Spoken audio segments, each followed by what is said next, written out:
In the most crowded night of the city, when lights burned bright and noise filled every street, she stood alone. In her trembling hands was an old faded letter, its paper stained with time and tears. On it, only a few desperate words were written. "I never left. I am still with you." But those words belonged to a man who had vanished one night years ago, without a trace. That moment became the greatest mystery of her life, because the love never died, but the man was nowhere to be found. Before the night swallowed him, there was a love so alive it could light the darkest corners of the city. She was a quiet dreamer, always hiding between shelves of an old library. He was different, an engineer with a poet's heart, who believed even silence carried stories. Their first meeting was nothing extraordinary, a borrowed book, a shy smile, a single sentence that turned into hours of conversation. But what grew from that moment was something no one could explain. Under streetlights they walked until dawn. On the bridge they counted city lights as if they were their own stars. In their laughter the city's chaos faded, leaving only two hearts beating in rhythm. He often teased her with strange words. "If I ever disappear, remember, my words will breathe for you." She would laugh, calling it one of his dramatic lines. But in his eyes, there was something deeper, something she never tried to understand. She thought love was forever. She thought promises never broke. But that belief would shatter on one night. The night he vanished without a trace. That night was unlike any other. The city lights burned bright, raindrops tapped against the pavement, and the two of them stood together as if the world belonged only to them. He smiled, eyes full of the same dreams he had always shared with her. Softly, he whispered, "Tomorrow I have a surprise for you. Just wait for me." She laughed, the way she always did at his dramatic promises, but she never knew. That laughter would be the last sound they shared. By morning he was gone. No calls, no letters, no trace. Only a half-finished note lying on his desk, the ink trembling as if written in fear. "If I do not return, remember, my words will always breathe for you." That single line cut deeper than silence. Love had not died, but he had vanished into it. Days turned into weeks, weeks into months, and months bled into years. But her wait never ended. Every evening, as the city came alive with neon lights, she returned to the same place where he had last stood. Some nights she sat on the library steps with an unopened book in her lap. Other nights she lingered at the station platform, staring at the empty tracks as if a train carrying him might suddenly appear.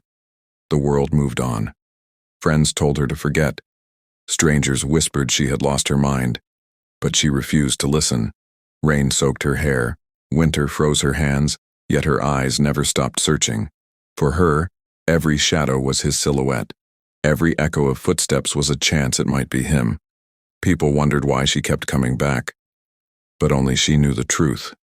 She wasn't waiting for an explanation. She was waiting for a heartbeat, the one that had once promised, "My words will breathe for you." And so, with every passing night, her tears became her prayers. Prayers that one day the silence would break, and he would return. Years of waiting had worn her down.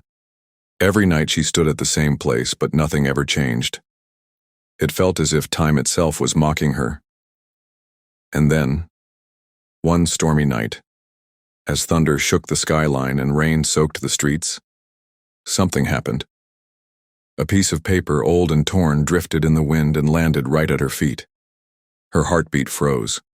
With trembling hands she picked it up. The ink was faded, smudged by years. Yet one line was still clear. If love is true, the answer hides in the silence of books. Her tears mixed with the rain. She knew this handwriting. It was his. Every stroke carried his breath, his pain, his soul. But how? How could this note appear after all these years? Was he alive, reaching out to her from the shadows? Or was this just a cruel illusion, her broken heart playing tricks? In the darkness, the paper burned in her hands, not with fire, but with a secret too heavy for the night to contain. A secret that might change everything. That single piece of paper shook her entire world. One question echoed in her mind. The silence of books. But where? The next morning, she went straight to the old library where they had once spent countless evenings together. The place was quiet, the air heavy with the scent of forgotten pages, and the shelves creaked like they were whispering secrets. Her footsteps echoed as she moved down the aisles, guided by something unseen, an invisible pull, almost like his presence. Then, she saw it. An old, dust-covered book resting awkwardly on the shelf as if it didn't belong there. With trembling fingers, she opened it. Inside was a faded envelope. Her heart nearly stopped as she unfolded it. There was a photograph. It was the two of them smiling, frozen in a moment of pure happiness. But beneath it was a short message, written in his unmistakable hand. What appears silent is listening to everything. Her breath caught in her chest. The words pointed straight to that building, the windowless giant that had haunted her for years, the place where he had vanished.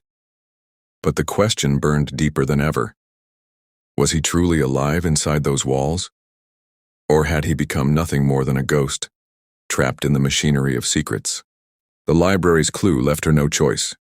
She had to return to the building, the silent giant with no windows. That night, she stood across 33 Thomas Street again, but this time, she wasn't alone. Michael, the journalist who had been following the same trail, appeared by her side. His eyes carried the same fire, the same fear. "Are you sure you want to do this?" he asked. Her voice trembled, but her resolve did not. "I've been waiting for years. I need to know the truth." Together, they crossed the empty street. The massive doors loomed over them, steel and shadow swallowing the night. Every instinct screamed to turn back, but her heart pulled her forward.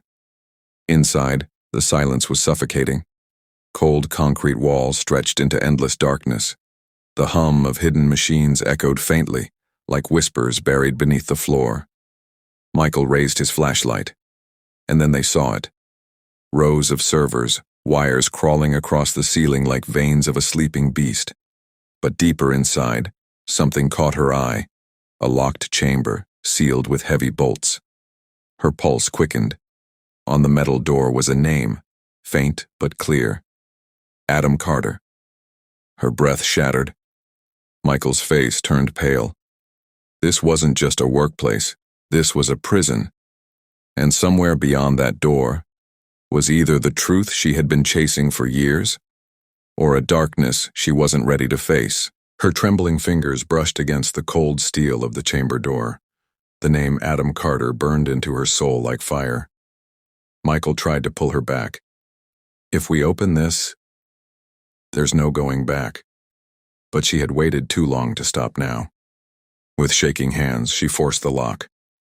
The door creaked open, releasing a breath of air so heavy it felt like the room itself had been holding its breath for years. Inside was not what she expected. No body. No blood. Only a chair. Wires tangled around it, and a single recorder resting on the seat. Her heart pounded as she pressed play. And then, his voice. Broken. Tired. Yet alive. "If you found this, it means I couldn't escape. They turned me into silence, into the very system I once built, but remember, love is louder than secrets. Follow the signal, and you'll find me." Her tears blurred the room. He wasn't gone.